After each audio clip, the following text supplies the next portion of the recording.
Greetings. We dedicate this video to reversible reactions and chemical equilibrium. We will start by reminding our students of what they are expected to know in as far as this topic is concerned. Thereafter, we shall attempt KCSE Chemistry Paper 2, the year 2020, where reversible reactions and chemical equilibrium was tested. Welcome and keep us company until the end of the video. So a reversible reaction is one which can proceed in either direction depending on conditions. So let us have a look at a situation where iron metal is reacting with steam. When you react iron metal with steam, you form what we call triiron tetraoxide, and hydrogen gas is also produced. This equation we shall balance with a 3 on iron, a 4 on steam, and a 4 on hydrogen. Now, if you then get triiron tetraoxide and pass hydrogen over the heated form of triiron tetraoxide, a reaction also proceeds that gives us iron and steam. So this second equation we also balance with a 4 and a 3 and a 4 as indicated in our equation.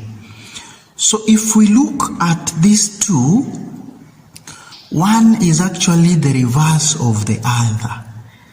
And these two equations take place based on the conditions that we shall apply to our two different situations. So this is now an example of a reversible reaction, and we can combine the two to give us one equation as follows. So we shall have 3 moles of iron reacting with 4 moles of steam, and this can take place either direction based on the conditions to get 1 mole of triiron tetraoxide and 4 moles of hydrogen gas. So, reversible reactions are shown using double arrows, where this one here that goes to the left is called backward reaction, or you can call it reverse reaction. And then the one going forward towards our right is the forward reaction. So up to that end, we have explained what a reversible reaction is. And in the world of chemistry, we have quite a number of such kind of reactions. So, in any reversible reaction, as the reaction proceeds, the concentration of the reactants gradually decreases, while that of products gradually increase. So what we are saying is, if this is our reversible reaction, the initial stages of reaction, we only have iron and steam. and we have not formed any triion tetraoxide and hydrogen. As the reaction proceeds, the concentration of the two reactants here will decrease gradually as we slowly form the products, whose concentrations therefore shall increase gradually.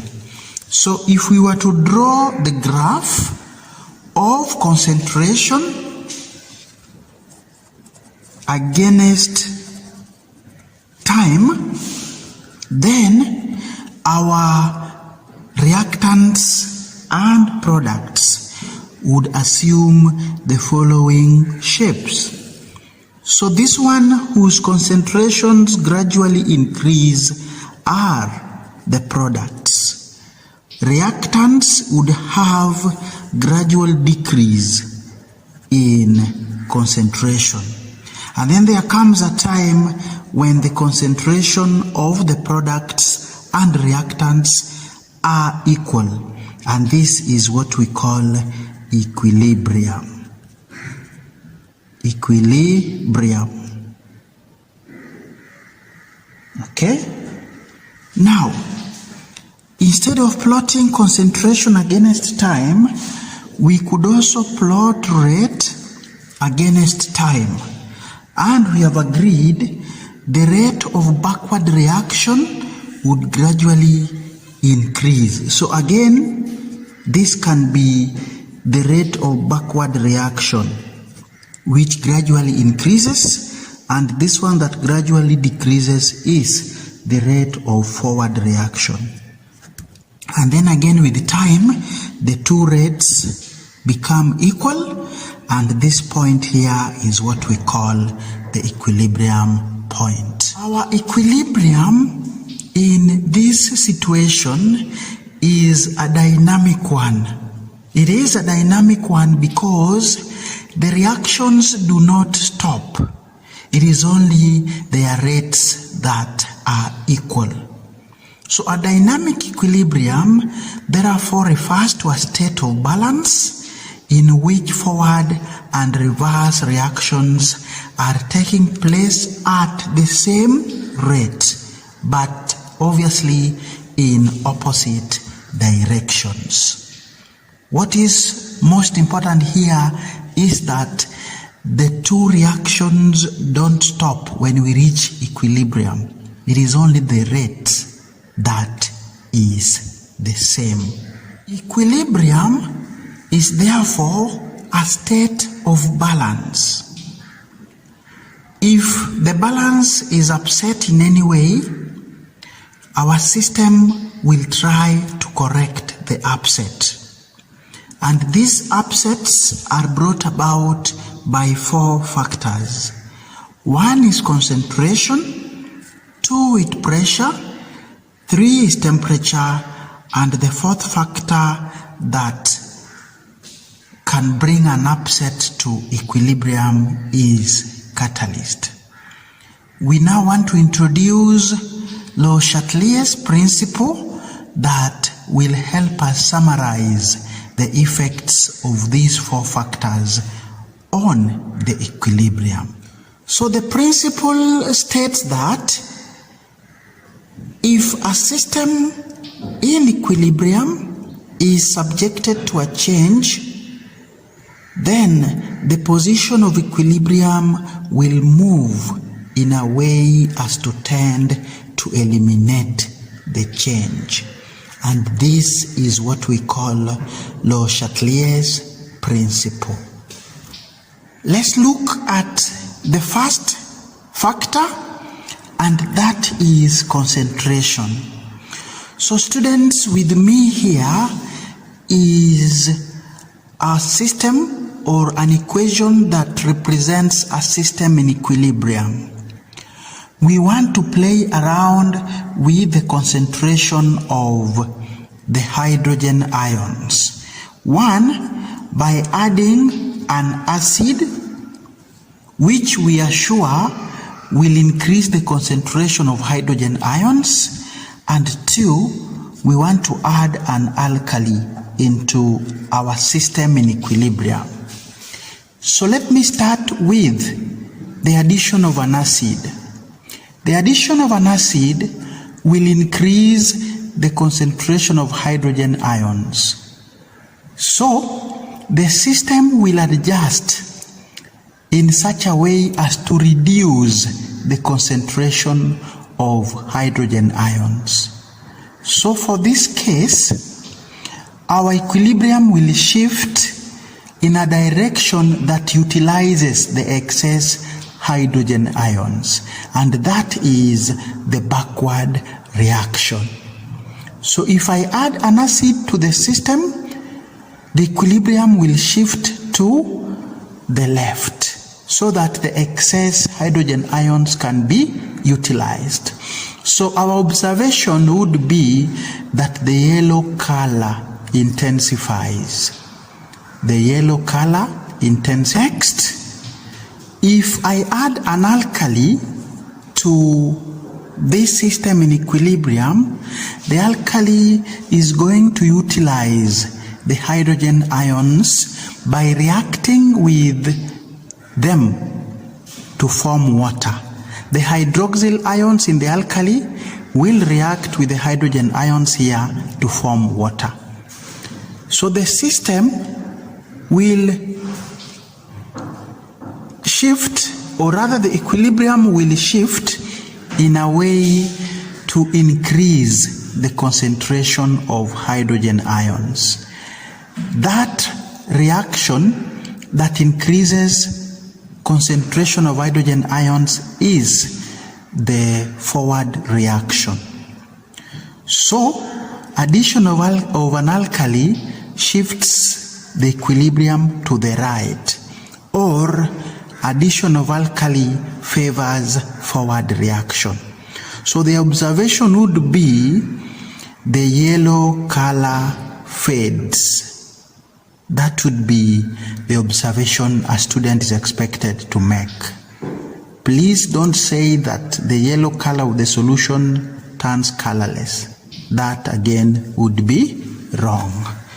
Up to that point, I believe I've explained the kind of observations we expect from you if we bring changes to the concentration of hydrogen ions using 1 an acid and 2 an alkali. Welcome to the second factor, and that is pressure. And I believe we all know that pressure only affects those reactions that involve gases. So for pressure, we shall be looking at the volume ratios of the gases involved on the reactant side and on the product side.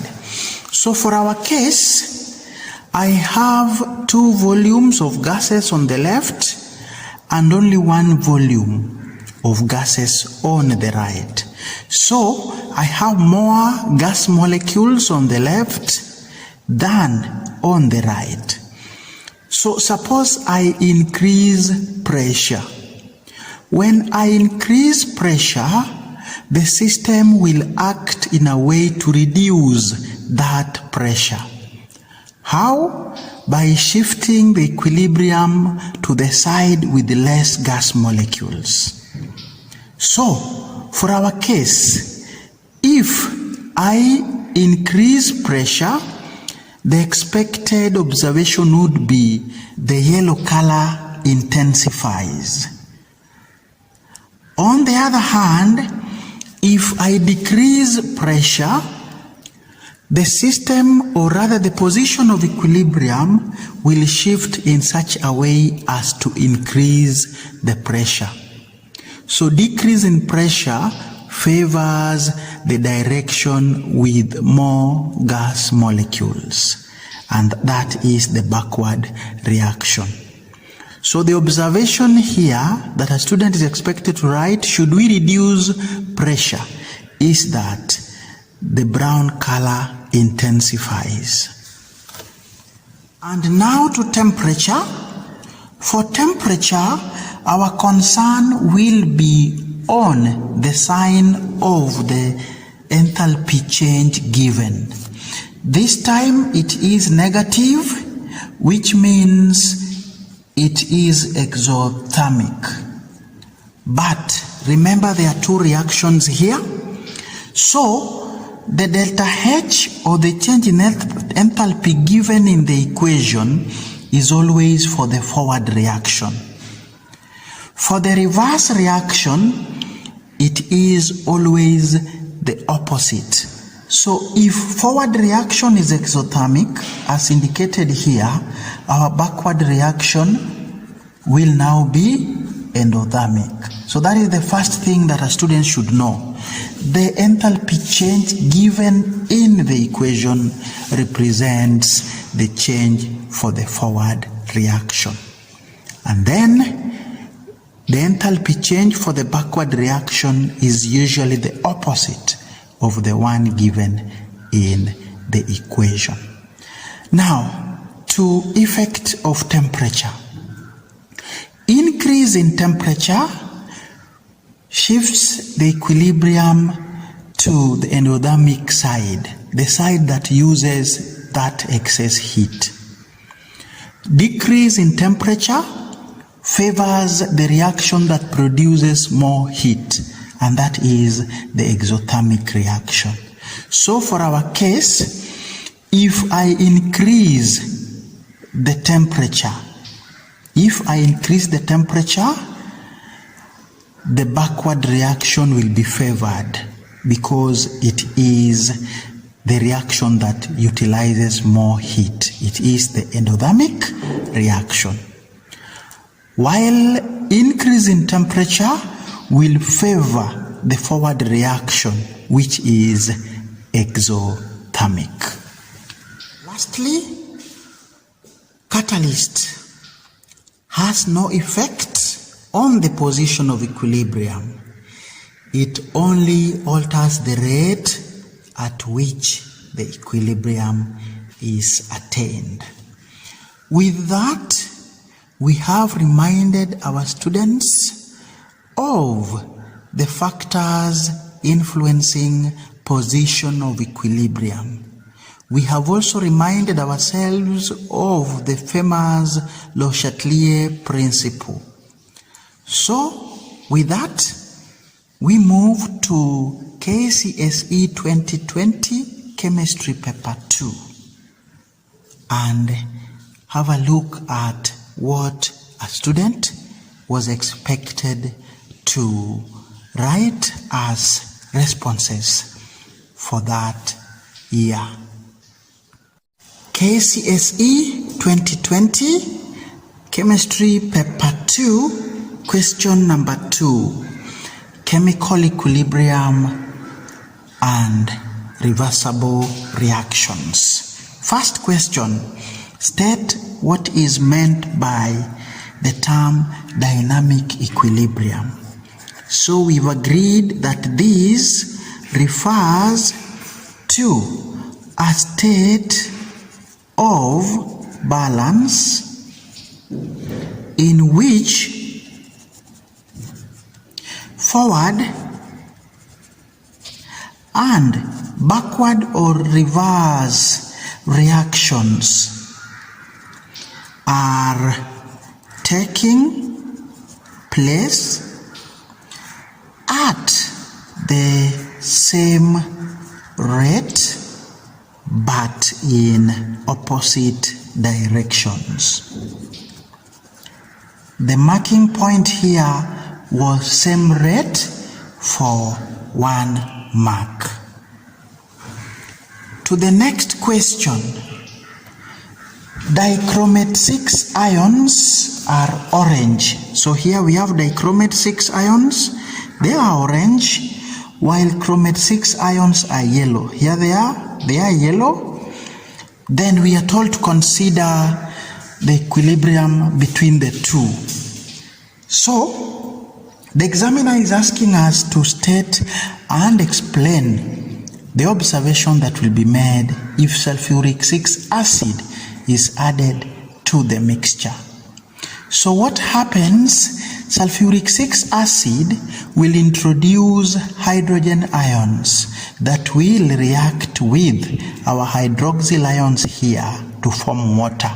In short, we shall be decreasing the concentration of our hydroxyl ions. How will the equilibrium shift? The equilibrium will shift in a manner to increase the concentration of the same. So we say here that the backward reaction will be favored, or the equilibrium will shift to the left. For that matter, the observation would be that the intensity of the orange color increases. So the expected response here would be the intensity of orange color increases, just as we have said in our discussion.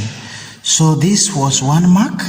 You go ahead and explain that addition of hydrogen ions from sulfuric 6 acid removes hydroxyl ions. Hence, equilibrium shifts to the left.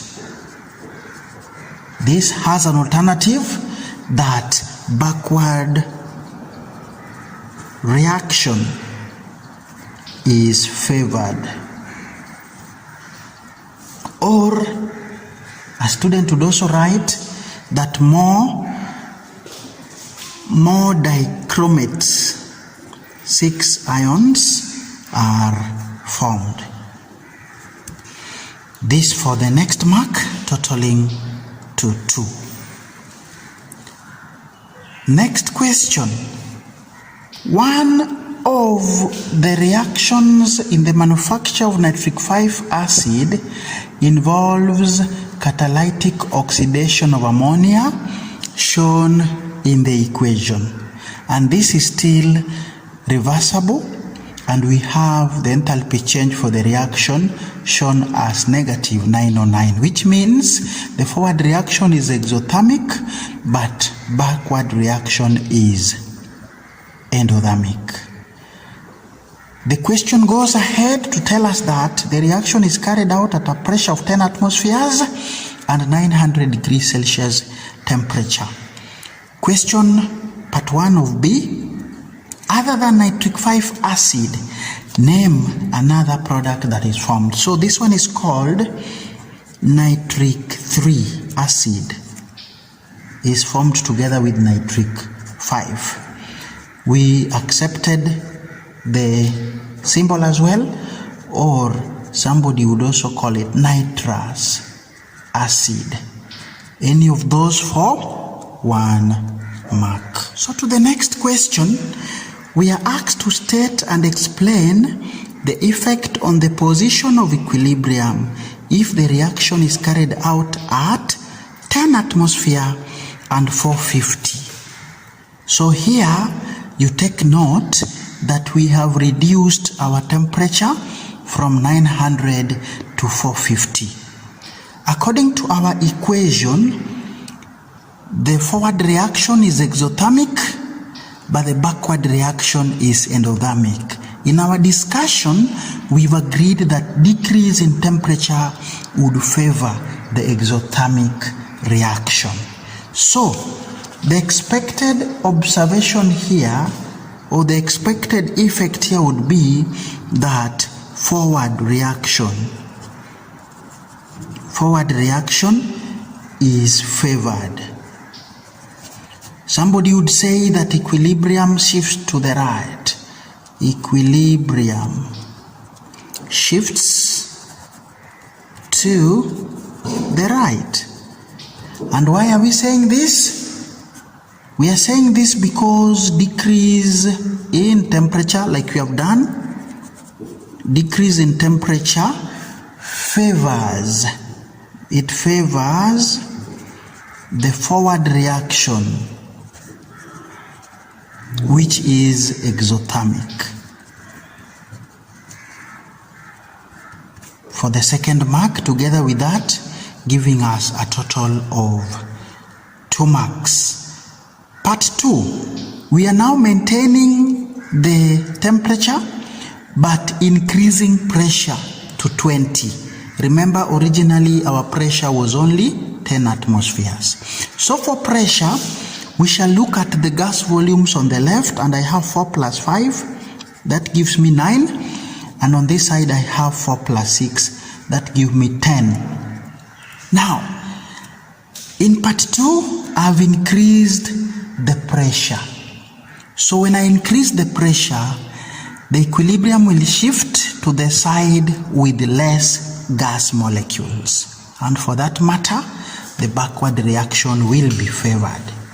So your answer here would be equilibrium shifts to the left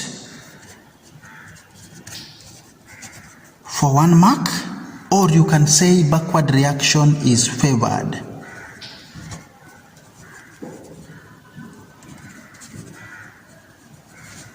For the same mark. Then you go ahead to explain that increase in pressure, like we did from 10 atmospheres to 20 atmospheres, favors the direction of less gas molecules. That would be the answer for a total of 2 marks.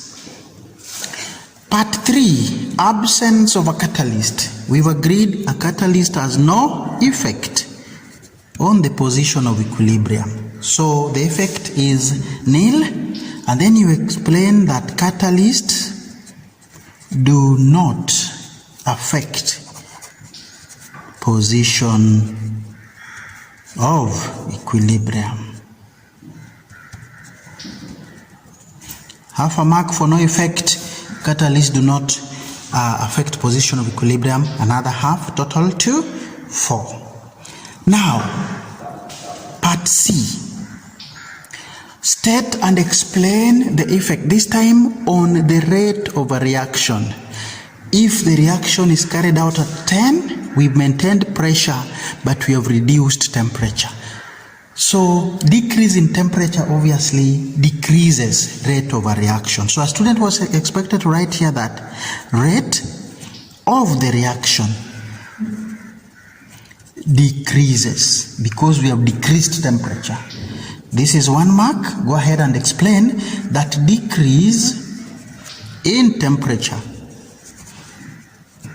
Decrease in temperature leads to decrease in the kinetic energy. Leads to decrease in kinetic energy of the molecules. Or somebody can say decrease in frequency of effective collisions. This is according to the collision theory. For the next 1 mark, total 2. Our last question is quantitative, and we are asked, a factory uses 100 kilos of ammonia each day to produce 160 kilos of nitrogen 2 oxide. Calculate the percentage yield. So the first thing that we are going to do is to calculate the relative molecular mass of our 2 substances here, nitrogen 2 oxide and ammonia. So let's start with ammonia. And ammonia is 14 for nitrogen plus 3, that gives us 17. And then for nitrogen 2 oxide, this is 14 plus 16, I get 30. From here, I can get moles of ammonia. And moles of ammonia, I would have the mass in grams. So 100 kilograms is the same as 100,000 grams. I divide by the RMM, and that gives me 5,882 0.35 moles. Looking at my equation, the mole ratio between ammonia and nitrogen 2 oxide is 1:1. And therefore, I can also get moles of nitrogen 2 oxide to be the same because mole ratio is 1:1. From here, I'm able to get the mass of nitrogen 2 oxide, and this I do by multiplying number of moles by the molar mass, which I've got to be 30, and that gives me 176,470.56 grams. That is the mass of ammonia I will produce.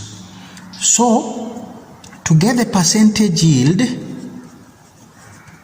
I'm only getting 160,000 if I convert these into grams. So I'm only getting 160,000 grams out of expected 176,470.56. So to get percentage, I'll do that division and then I multiply by 100% to give me 90.667% as the percentage yield.